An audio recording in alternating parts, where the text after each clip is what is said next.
ce dont j'ai l'impression, c'est qu'on passe d'une consommation qui était fondée sur la moyenne, la catégorie, c'est-à-dire j'appartiens à tel groupe sociologique, à tel groupe culturel, et donc naturellement, je vais dans une enseigne qui va me proposer tel ou tel produit qui me corresponde naturellement. Le grand sujet à venir, mais là c'est un sujet qui dépasse la distribution, qui va être un sujet de politique publique par ailleurs, c'est de s'assurer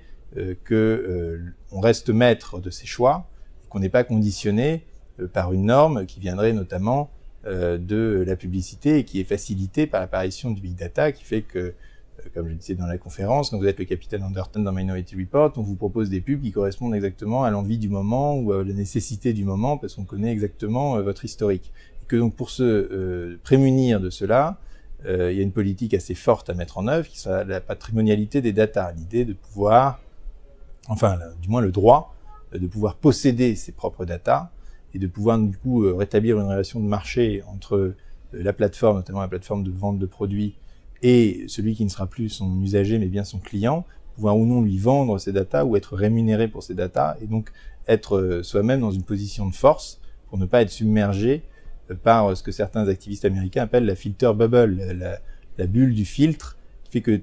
vous ne recevez plus que les informations que vous êtes censé vouloir, et vous ne voyez plus ce que vous voulez, que ce que vous voulez vouloir, vous n'entendez plus que ce que vous voulez entendre, et vous ne comprenez plus que ce que vous voulez comprendre, ce qui serait évidemment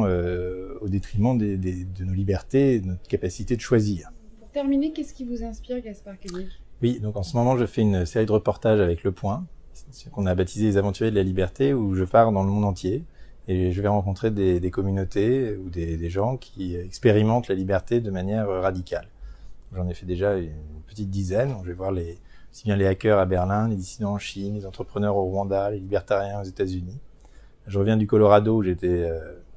voir comment se déroulait la légalisation du cannabis, puisque ça fait 3 ans que ça a été légalisé, ça se passe très bien. Et je pars dans 15 jours en Inde, à Cochin,